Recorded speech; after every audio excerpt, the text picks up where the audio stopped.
Sorry നമുക്ക് കുറച്ച് disturbance വരുന്നുണ്ട്, കുറച്ച് ബ്രീത്തിങ് പ്രോബ്ലം വരുന്നതുകൊണ്ടാണ് നമുക്കതങ്ങനെ കണ്ടിന്യൂസ് ആയിട്ട് പറയാൻ പറ്റുന്നില്ല, അതുകൊണ്ടാണ് ഒന്ന് ക്ഷമിക്കുക.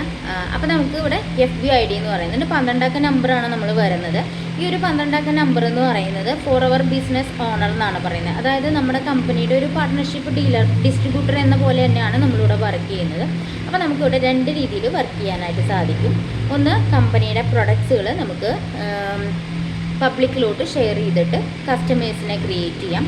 2 എന്ന് പറഞ്ഞു കഴിഞ്ഞാൽ ഓപ്പർച്യൂണിറ്റി ഷെയർ ചെയ്തിട്ട് അവർക്ക് നല്ലൊരു വരുമാന മാർഗം ഉണ്ടാക്കി കൊടുക്കുന്ന പോലെ നമുക്കൊരു പ്രൊസീമേഴ്സിനെ ക്രിയേറ്റ് ചെയ്യാം. അപ്പോൾ ഞാൻ 2 രീതിയിലും ഞാനിവിടെ വർക്ക് ചെയ്യുന്നുണ്ട്. കസ്റ്റമേഴ്സിനെയും ക്രിയേറ്റ് ചെയ്യുന്നുണ്ട്, പ്രൊസീമേഴ്സിനെയും ക്രിയേറ്റ് ചെയ്യുന്നുണ്ട്. പക്ഷേ കസ്റ്റമേഴ്സിനെ ക്രിയേറ്റ് ചെയ്യാൻ ഞാൻ ഒരിക്കലും പ്രൊഡക്റ്റുകൾ പോയിട്ട് സെല്ല് ചെയ്തുകൊണ്ടോ കാര്യങ്ങളോ ഒന്നും ചെയ്തിട്ടില്ല.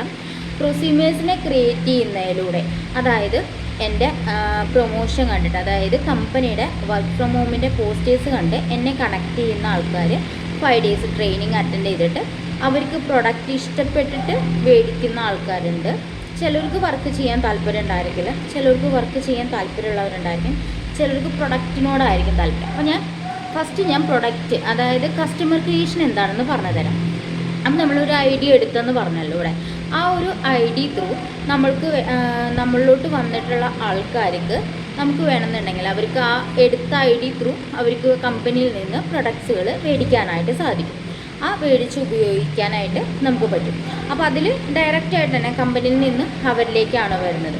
ഇനി അതല്ല, നിങ്ങൾക്ക് ഇപ്പോൾ ഫോർ അവറിൻ്റെ പ്രൊഡക്ട്സിനെ പറ്റി കേട്ടിട്ട് നിങ്ങൾക്ക് അത് യൂസ് ചെയ്ത് നോക്കണം എന്ന് വിചാരിച്ചിട്ടാണ് നിങ്ങൾ എൻ്റെ അടുത്തോട്ട് വരുന്നതെന്നുണ്ടെങ്കിൽ, ഇപ്പോൾ നിങ്ങൾ വന്നിട്ട് പറയുകയാണ് എനിക്ക് ID എടുക്കാൻ പറ്റത്തില്ല, അപ്പോൾ ഐഡിയും കാര്യങ്ങളൊന്നും പറ്റില്ല, എനിക്ക് പക്ഷേ പ്രൊഡക്റ്റ് വേണമെന്ന് പറയുകയാണെന്നുണ്ടെങ്കിൽ നമ്മൾ കമ്പനിയിൽ നിന്ന് എടുത്ത് നിങ്ങൾക്ക് തരികയാണ് ചെയ്യുന്നത്. അതായത് നിങ്ങൾ എവിടെയാണോ നിങ്ങളുടെ അഡ്രസ്സും പേയ്മെൻറ്റും കാര്യങ്ങളൊക്കെ ചെയ്ത് കഴിഞ്ഞാൽ നിങ്ങളിലേക്ക് പ്രൊഡക്റ്റ് എത്തിച്ച് തരികയാണ് ചെയ്യുന്നത്. അതായത് ഒരു ഷോപ്പ് പോലെ. നമ്മളിപ്പോൾ ഒരു ഷോപ്പിൽ നിന്ന് എങ്ങനെയാണോ സാധനങ്ങൾ നമ്മളിലോട്ട് എത്തുന്നത്, നമ്മൾ കമ്പനിയിൽ നിന്നാവില്ലല്ലോ മേടിക്കുന്നത്, ഷോപ്പിൽ നിന്നാണല്ലോ മേടിക്കുന്നത്. അപ്പോൾ ID എടുക്കാത്തവരുടെ കാര്യമാണ് പറയുന്നത്. നമ്മൾ പ്രൊഡക്റ്റ് കൊടുക്കുന്നത് ഒരു ഷോപ്പിൽ നിന്ന്, അല്ലാത്തവർക്ക് ഡയറക്റ്റ് ID എടുത്തവർക്ക് ഡയറക്റ്റ് കമ്പനിയിൽ നിന്ന് മേടിക്കാൻ സാധിക്കും. ഇതിൻ്റെ 2ൻ്റെയും ഉപയോഗം എന്താണെന്ന് വെച്ചാൽ, ഗുണങ്ങൾ എന്താണെന്ന് വെച്ചാൽ, ID എടുത്ത ആൾക്കാർക്ക് നമ്മൾ കൊറിയറായിട്ടാണ്, അതായത് കമ്പനി കൊറിയറായിട്ടാണ് അയക്കുന്നുണ്ടാവുക. കമ്പനി എന്തായാലും 2 ദിവസത്തിനുള്ളിൽ അയക്കും, അത് ഉറപ്പായിട്ടുള്ള കാര്യമാണ്. നമുക്ക് ട്രാക്കിംഗ് ഐഡിയും കാര്യങ്ങളൊക്കെ തരുന്നുണ്ട്. പക്ഷേ ചില കൊറിയർകാർ, എല്ലാവരും അല്ല, ചില ആൾക്കാർ, അവർക്ക് ഈ എന്താ പറയുക, കളക്ടറേക്കാട്ടും വലിയൊരു എന്താ പറയുക ജാടയാണെന്ന് തോന്നുന്നു. ചില സ്ഥലങ്ങളിലേക്ക് കൊറിയർ എത്തിച്ചു കൊടുക്കില്ല, ചില സ്ഥലങ്ങളിൽ വന്നാലും അവർ പറയില്ല, വിളിച്ചു പറയില്ല.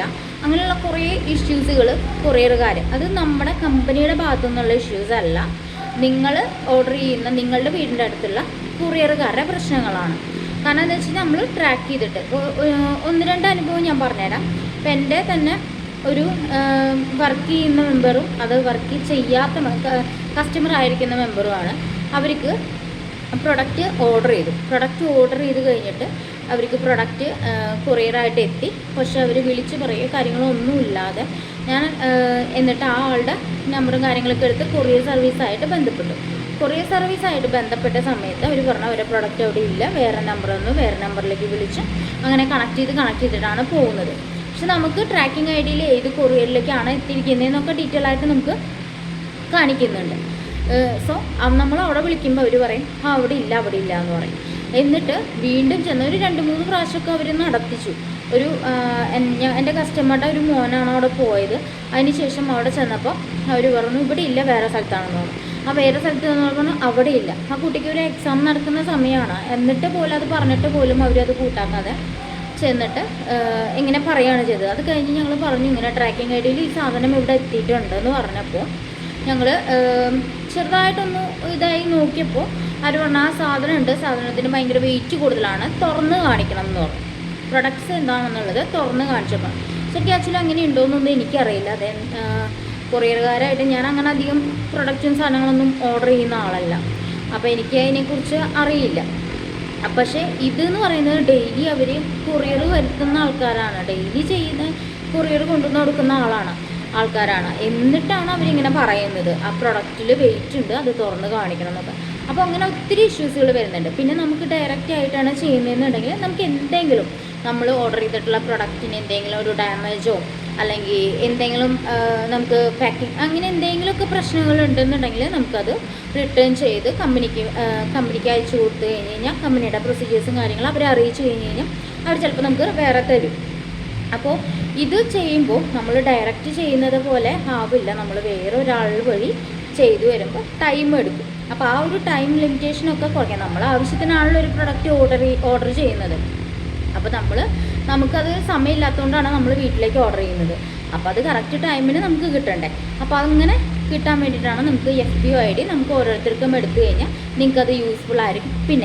പിന്നീട് എപ്പോഴെങ്കിലും നിങ്ങൾക്ക് ഇതേപോലെ പ്രൊഡക്റ്റുകൾ വേണമെന്നുണ്ടെങ്കിൽ ഇപ്പോൾ നിങ്ങളത് ഉപയോഗിച്ച് നോക്കി നല്ലൊരു പ്രൊഡക്റ്റാണ്, നമുക്ക് വീണ്ടും മേടിക്കണം എന്നുണ്ടെങ്കിൽ നിങ്ങൾക്കൊരു സ്പോൺസറായ വീഡിയോ ഒന്നും ഹെൽപ്പോ കാര്യങ്ങളോ ഇല്ലാതെ നിങ്ങൾക്ക് ഡയറക്റ്റ് നിങ്ങളുടെ ID ത്രൂ നിങ്ങൾക്ക് പർച്ചേസ് ചെയ്യാവുന്നതാണ് കാര്യങ്ങളൊക്കെ ചെയ്യേണ്ടത്. പിന്നെ അത് മാത്രമല്ല, നിങ്ങൾ എടുക്കുന്ന ആ ഒരു IDയിൽ നിങ്ങൾക്കൊരു 5% ഡിസ്കൗണ്ട് ഉണ്ടായിരിക്കും. മറ്റുള്ളവരുടെ ID ആണെങ്കിൽ നിങ്ങൾക്ക് MRPയിൽ കൊടുക്കേണ്ടി വരും. അപ്പോൾ ഇത്രയൊക്കെ ബെനിഫിറ്റ്സ് നിങ്ങൾക്ക് ആ ഒരു ID ത്രൂ എടുക്കുമ്പോൾ നിങ്ങൾക്ക് കിട്ടുന്നുണ്ട്. സോ പ്രൊഡക്റ്റ് ഉപയോഗിക്കുന്ന ആൾക്കാർക്ക് ഏറ്റവും നല്ലത് സ്വന്തമായിട്ടുള്ള IDയിൽ നിന്ന് പർച്ചേസ് ചെയ്യുന്നതായിരിക്കും എന്നാണ് എനിക്ക് തോന്നുന്നത്. ഇനി അല്ലാത്ത പക്ഷം നിങ്ങൾക്ക് സ്പോൺസർ, അതായത് നിങ്ങൾ കണക്ട് ചെയ്യുന്ന ആരാണോ അവരോട് പറഞ്ഞ് പ്രൊഡക്റ്റ് മേടിപ്പിക്കാവുന്നതാണ്. ഇതാണ് നമുക്ക് കസ്റ്റമർ ക്രിയേഷൻ എന്ന് പറയുന്നത്. ഇനി പ്രൊസ്യൂമർ ക്രിയേഷൻ എന്ന് പറയുന്നത് നമ്മളിവിടെ ഓപ്പർച്യൂണിറ്റിയാണ് ഷെയർ ചെയ്യുന്നത്. നമുക്കറിയാം എല്ലാവർക്കും ഒരു വരുമാനം എന്നുള്ളത് അത്യാവശ്യമായിട്ടുള്ള കാര്യങ്ങളാണ്, പ്രത്യേകിച്ച് ലേഡീസിന്. കാരണം ഒരു കരിയർ ബ്രേക്കൊക്കെ വന്നിട്ടുള്ള ആൾക്കാരായിരിക്കും, ചിലപ്പോൾ ഒത്തിരി പഠിക്കാനൊന്നും പറ്റിയിട്ടുണ്ടാവില്ല, പഠിത്തം മുഴുവനാക്കാൻ പറ്റിയിട്ടുണ്ടാവില്ല, കുട്ടികളുണ്ടായിരിക്കും. പിന്നെ അതുപോലെ തന്നെ കുട്ടികളായിട്ട് പുറത്ത് പോകാൻ പറ്റാത്തവരുണ്ടായിരിക്കും. ചില വീടുകളിൽ നമുക്ക് പുറത്ത് പോയി വർക്ക് ചെയ്യാൻ ഒന്നിനും പറ്റാത്ത ആൾക്കാരുണ്ടായിരിക്കും. ഇപ്പോൾ ബോയ്സിനെ സംബന്ധിച്ചിടത്തോളം ആണെങ്കിൽ അവർക്ക് ഏതെങ്കിലും ഒരു ജോലി ഒക്കെ സെറ്റിലായി കഴിഞ്ഞ് കഴിഞ്ഞാൽ അവരുടെ കാര്യങ്ങൾ അങ്ങനെ നടന്ന് പൊക്കോളും. അപ്പോൾ ഒരു എക്സ്ട്രാ ഇൻകം, ചിലപ്പോൾ ലേഡീസിന് തന്നെയാണെന്നുണ്ടെങ്കിൽ ഒരു എക്സ്ട്രാ ഇൻകം വേണമെന്നുള്ളവർക്കൊക്കെ ആയിരിക്കും നമുക്കിത് സോഷ്യൽ മീഡിയാസ് ഉപയോഗിച്ച് പ്രൊമോഷൻ വർക്കിലൂടെ നമുക്കും ഒരു നല്ലൊരു വരുമാനം എത്തിക്കാൻ പറ്റുന്നതാണ്. അപ്പോൾ നമുക്കൊരു പ്രൊഡക്റ്റ് സെല്ലിങ്, നേരത്തെ പറഞ്ഞല്ലോ, പ്രൊഡക്റ്റ് സെല്ലിങ് എന്ന് പറയുമ്പോൾ നമ്മളിപ്പോൾ ഏതെങ്കിലും ഒരു പ്രൊഡക്റ്റിനെ കുറിച്ച് പഠിച്ച് ട്രെയിനിങ് അറ്റൻഡ് ചെയ്ത് അല്ലെങ്കിൽ എന്തോ ആയിക്കോട്ടെ അതിന് നമ്മൾ കൊടുത്ത് മറ്റുള്ളവരിലേക്ക് ഷെയർ ചെയ്ത് അത് മേടിപ്പിച്ച് വരാമെന്നൊക്കെ പറയുന്നത് ലേഡീസിനെ സംബന്ധിച്ചിടത്തോളം കുറച്ച് ടാസ്ക് പിടിച്ച പണിയാണ്. ചിലപ്പോൾ ഒരു ജോലിക്കാരോ ആരും ആയിക്കോട്ടെ, എല്ലാവർക്കും ജോലി ഉണ്ടായിരിക്കുമല്ലോ, കുറച്ചൊരു ടാസ്ക് പിടിച്ചതാണ്. അത് നമുക്ക് വിചാരിക്കുന്ന ഒരു ഗ്രോത്തിലോട്ട്, അതായത് ഒരു പ്രോഫിറ്റിലോട്ട് എത്താനായിട്ട് പറ്റില്ല.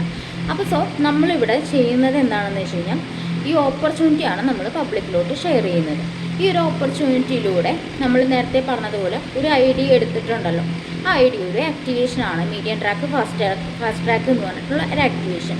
ഇപ്പോൾ നമ്മൾ അതൊരു എക്സാമ്പിളായിട്ട് ഞാൻ പറഞ്ഞു തരാം. ഇപ്പോൾ നമ്മളൊരു ഏതെങ്കിലും ഒരു ഷോപ്പുകളിൽ കടകളിലൊക്കെ പോകുമ്പോൾ നമുക്ക് പറയാറുണ്ട് ഒരു ബൈ 2 get 1 ഓഫർ, അല്ലെങ്കിൽ ബൈ 1 get 1, അല്ലെങ്കിൽ ഇപ്പോൾ പറയും നമ്മളൊരു 10,000 രൂപയുടെ പ്രൊഡക്റ്റ് എടുത്താൽ നിങ്ങൾക്ക് 5,000 രൂപ കൊടുത്താൽ മതി, അല്ലെങ്കിൽ പകുതി 1+1 ആണ് എന്നൊക്കെ പറഞ്ഞിട്ട് നമുക്ക് ഓഫറുകളൊക്കെ കാണുന്നുണ്ട് അല്ലേ. അപ്പോൾ അതുപോലെ തന്നെ അതൊക്കെ ഒരു മാർക്കറ്റിംഗ് ആണ്. അതായത് അവരുടെ ബിസിനസ് നടക്കാനുള്ള മാർക്കറ്റിംഗ് ആണ്. അപ്പോൾ ഏതൊരു സ്ഥാപനത്തിനും എടുത്താലും അപ്പോൾ നമ്മൾ പറയും ഇപ്പോൾ ഇത്ര രൂപയുടെ പ്രൊഡക്റ്റുകൾ എടുത്തു കഴിഞ്ഞാൽ, ഇപ്പോൾ ഇന്നാൾ ഞാനൊരു പരസ്യം കണ്ടായിരുന്നു, 10 കേക്ക് മേടിച്ച് കഴിഞ്ഞാൽ 8 കേക്ക് ഫ്രീ ആണെന്നുള്ളത്. അപ്പോൾ ഞാൻ കഴിച്ച് 10 കേക്ക് മേടിച്ച് കഴിഞ്ഞാലാണ് 8 കേക്ക് നമുക്ക് ഫ്രീ കിട്ടുള്ളൂ. അപ്പോൾ ഈ 10 കേക്ക് മേടിച്ചിട്ട് അതിൽ 8 കേക്ക് ഫ്രീ തന്നിട്ട് 2 കേക്കിൻ്റെ കാശല്ലല്ലോ നമ്മൾ കൊടുക്കേണ്ടത്, 10 കേക്കിൻ്റെ കാശ് നമ്മളവിടെ കൊടുക്കണം. അത് കഴിഞ്ഞിട്ട് നമുക്ക് ഒരു 8 കേക്ക് ഫ്രീ ആയിട്ടാണ് തരുന്നത്. അപ്പോൾ അതൊക്കെ ഒരു ബിസിനസ്സാണ്. അപ്പോൾ അതുപോലെ നമ്മൾ മീഡിയം ട്രാക്കോ അല്ലെങ്കിൽ ഫാസ്റ്റ് ട്രാക്കോ എടുത്ത് നമ്മളിവിടെ ജോയിൻ ആയി കഴിഞ്ഞ് കഴിഞ്ഞാൽ നമ്മൾ നേരത്തെ പറഞ്ഞില്ലേ, നമ്മളൊരു ID എന്ന് പറഞ്ഞില്ലേ, ആ ഒരു നമ്പർ നമുക്ക് സ്പോൺസർ ചെയ്യാനായിട്ട് പറ്റും. ഈ സ്പോൺസർ ചെയ്യാൻ പറ്റുന്നത് മീഡിയം ട്രാക്ക് ആണെന്നുണ്ടെങ്കിൽ നമുക്ക് ഇന്ത്യയിൽ എവിടെ വേണമെങ്കിലും സ്പോൺസർ ചെയ്യാം. നമുക്കൊരു 19ഓളം ഓഫീസുകൾ, ഷോപ്പുകളൊക്കെ ഉണ്ട്. ഇവിടെ നമ്മുടെ IDയിൽ നമ്മുടെ സ്പോൺസർഷിപ്പ് ഓപ്പൺ ആയിട്ട് വരും. അവിടെ നിന്ന് നമുക്ക് എന്ത് വേണമെന്നില്ല, അതായത് കസ്റ്റമർ ക്രിയേഷനോ പ്രൊസ്യൂമർ ക്രിയേഷനോ എങ്ങനെ വേണമെങ്കിലും നമുക്ക് ചെയ്തു കൊടുക്കാൻ പറ്റും. അപ്പം നമ്മളിലൂടെ നടക്കുന്ന ബിസിനസ്സിൻ്റെ 25% നമുക്ക് പ്രോഫിറ്റായിട്ട് സ്റ്റാർട്ടിങ്ങിൽ തന്നെ നമുക്ക് കിട്ടുന്നുണ്ട്. സോ ഒരു വരുമാനം ആഗ്രഹിക്കുന്ന ആൾക്കാരാണെന്നുണ്ടെങ്കിൽ നിങ്ങൾക്ക് മീഡിയം ട്രാക്ക് എടുത്ത് കയറാം. ഒരു ചെറിയൊരു വരുമാനം, അതായത് ഒരു 5 to 15, 20 ഒക്കെ വരുന്ന ആ ഒരു വരുമാനം 15 വരത്തുള്ളൂ എന്ന് തോന്നുന്നു. അപ്പോൾ അത്രയൊക്കെ വരുമാനം ആഗ്രഹിക്കുന്നവരാണെന്നുണ്ടെങ്കിൽ ഒരു പാർട്ട് ടൈം ഒക്കെ ആയിട്ടാണെന്നുണ്ടെങ്കിൽ നിങ്ങൾക്ക് അത് ചെയ്യാം. അതല്ല ഫാസ്റ്റ് ട്രാക്ക് കയറുന്നവരാണെന്നുണ്ടെങ്കിൽ, ഫാസ്റ്റ് ട്രാക്ക് അച്ചീവേഴ്സ് ആണെന്നുണ്ടെങ്കിൽ, ഞാനൊരു ഫാസ്റ്റ് ട്രാക്ക് അച്ചീവറാണ്. നമ്മുടെ കമ്പനി ഗ്ലോബലി ഉള്ള ഒരു കമ്പനിയാണ്. സോ 170+ കൺട്രീസിൽ നമ്മുടെ സ്പോൺസർ ഐ ഡി എക്സ്പാൻഡ് ചെയ്യാനായിട്ട് പറ്റും. അതായത് നമ്മുടെ ബിസിനസ് എക്സ്പാൻഡ് ചെയ്യാൻ പറ്റും. നമുക്ക് ഇവിടെ ഇരുന്ന് നമ്മുടെ ഫോൺ ഉപയോഗിച്ചുകൊണ്ട് തന്നെ നമുക്ക് ഇത്രയും കൺട്രീസിൽ നമുക്ക് നമ്മുടെ ബിസിനസ് കൊണ്ടുപോകാനായിട്ട് പറ്റും. അതുപോലെ തന്നെ നമുക്ക് ലൈഫ് ലോങ് കൊണ്ടുപോകാൻ പറ്റുന്ന ഒരു ബിസിനസ്സാണ്. നമ്മുടെ കയ്യിൽ നിന്ന് ഇത് നഷ്ടപ്പെട്ടു പോവില്ല. നമുക്ക് എപ്പോൾ വേണമെങ്കിലും നമുക്ക് വർക്ക് ചെയ്യാം, എപ്പോൾ വേണമെങ്കിലും ലീവ് എടുക്കാം. അതിനൊരു പ്രശ്നമോ കാര്യങ്ങളോ ഒന്നുമില്ല. പിന്നെ നമ്മളിവിടെ ചെയ്യുന്നത്